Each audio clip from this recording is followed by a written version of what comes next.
So I've had an incredibly long day, and I just got home and it's insanely fucking hot in here. I turned on my air conditioner, but that'll take a while. Took a nice cool shower to refresh me because I just have to make a video. Now normally I wouldn't make a video, but I have this story that I've been dying to get off of my chest for a while, but I haven't been able to. To explain, a lot of people think that I don't have principles, and with regard to whatever silly shit they call principles, they're probably right. But there is one principle that I have, which is I don't share information that was shared with me in private. I keep a confidence, I guess you could say. In my line of work, it's pretty important to learn how to keep secrets, which is why you don't even know what my line of work is. Anyway, as it just so happens, I've had a bit of conspiracy with another YouTuber. I like to say conspiracy, even though it's just the two of us. And conspiracies do fall under private information, so I haven't been able to say anything, and the smarter of you will probably have already figured this out. You know what? It is seriously fucking hot. I'm gonna go get some booze for this. It's a story. Ice cold, delicious, and boozy. Anyway, back to what I was saying. As my good fortune would have it, my co-conspirator is the worst co-conspirator ever, and she, shared online some private dialogue that we had. And, it's the Femintheist Divine, and you should go check out those tweets, because it makes me look like a totally mentally unstable psycho. Yeah. But the good news is, within my own odd ethical paradigm, I can now tell this story that I've been dying to tell. And for the first time today, because she tweeted all that shit last night. I've only shared it with a couple people, the people that she ran her mouth off to so far, but now that it's public information, I'm sorry. I'm very excited. Onward I go. Now, a while back, I made this video about the Femintheist Divine. I can't remember exactly what it was called. Like, is this bitch for real? I don't think she's on the level, or something like that. So I make this video about her because I don't think that she seriously believes any of that shit she's saying. It's inconsistent with all of her mannerisms. My point is, she started emailing me after I made that video. Or not emailing me, PMing me on YouTube. So I'm like, I don't know why she's doing this, but you should never turn down a potential contact or friend. So I'm like, oh yeah, interesting. And whenever she puts out a new video, she'd send me a PM like, I just made this new video. And on one she said, I just made this new video, please don't respond to it. And I'm thinking, I think she's probably testing me to see if I'm trustworthy, and what I'm going to do is what I was going to do anyway and not respond to it, which was easy to do because I didn't watch the video. But, I figured I might win points with her.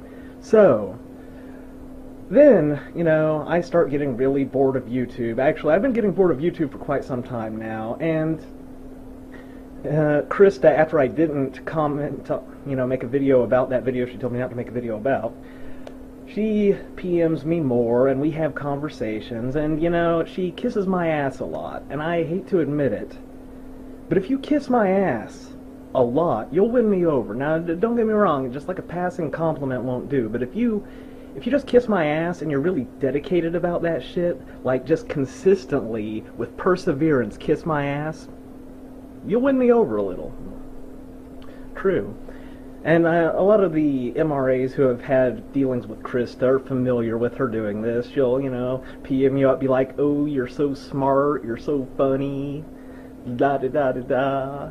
And, she's like, and, I think you're funny even though you made that mean video to me. And I was like, it wasn't mean, I was just saying I don't think you're on the level. And FYI, I seriously don't think you're on the level. So, I mean, she'll go on about how she's harassed in real life. And I was like 90% sure that was total bullshit. And I am at this point 100% sure that was bullshit. I'm sorry. I digress. Oh, and so I made my video with the MRM and how they should get together with the Femintheist Divine, because it's literally the last thing anybody would expect video-wise, because MRAs almost universally hate Krista, so it's really funny for me to suggest that they work together and that they have mutual goals. Because things are pretty funny when they're unexpected, and I think I did a pretty good job of demonstrating that they did have common goals. Now, I send a PM to Girl Rights Watch, but she has not betrayed my confidence, so I can't disclose the details of what she said about anything. But I will say that I said, I have been talking to Krista via PMs. We've become rather friendly, because I have a little bit of a plan forming in my mind. If the right elements fall into place, I can put it into action. It's just sort of a contingency. So, then, Krista's channel gets flagged down like a motherfucker, and I am there for her. I'm very supportive. I'm like, this opportunity knocking, Snake. So, I make videos like, this is bullshit. It's bullshit that the Femitheist Divine got her ass flagged. Show some real loyalty is what I do, because I have a plan. During this time that she's without her channel, I suggest to her that the two of us should have a partnership of sorts. That we should support each other's channels, yada yada yada. And I'm going to be honest here, that was a proximate goal to, increase my subscribers, especially increase her subscribers, for a very simple reason.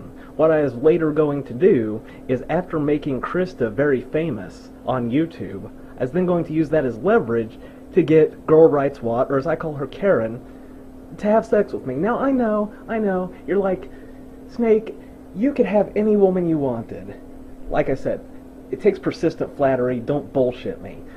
But the thing is, there are very few women like Karen. She's very intelligent, she's very good at planning, she's very persuasive, and she's almost always right about shit. And you'd think being right would be persuasive naturally, but it generally isn't. Being both right and persuasive and a leader and popular, that shit turns me on. Now, excuse the hell out of me for being a man, having needs and standards, and developing a bold plan to fulfill those needs within those standards. Back to what I was saying with Krista, though. So, I make those videos supporting her. She gets her YouTube channel back, and at this...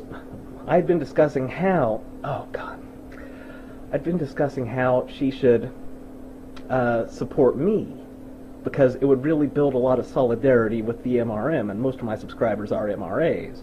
And that was part of my long-term plan, to merge her with MRAs, thus demonstrating my male utility to Karen, and then she would be like, well, if he can do that for that sack of hammers, what can he do for me?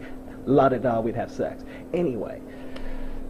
What I did was, now this might shock you to learn, I, using another account, talked to those pesky dames, and what I did was I convinced them, especially Subi and Becca, that they had every right to flag my videos for privacy. I was like, this jackass, he shows your faces without your permission, yada yada yada. It actually took a while, but fortunately they are very stupid and malleable, and they did flag my videos, and on one of those videos I made sure to include some effusive flattery of Krista, thus advancing my Krista domination plan, because once those videos were flagged, what I did was I had to I don't care what happens to my channel, c'est la vie.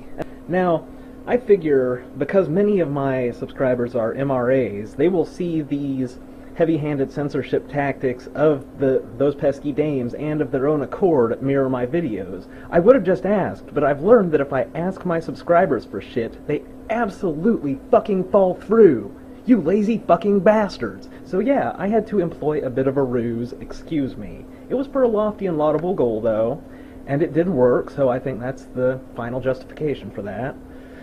Anyway, what it did was, because there was that effusive flattery of Krista that specifically said how she is different and better than feminists, it distinguishes the Femitheist brand from that tired, used-up feminist brand we all hate so much.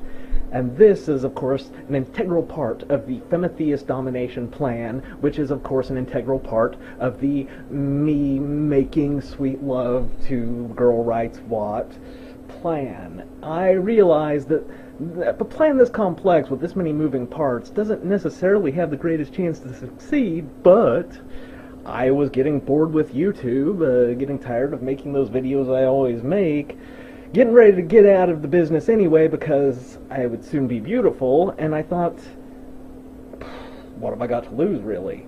Now, I didn't actually think that Krista would pull through on any kind of realistic partnership, and in fact, she got her channel back, and she starts talking about making these other videos, and I'm like, bitch, you gotta make a Those Pesky Dames video about me, right? Because, what are you, fucking stupid?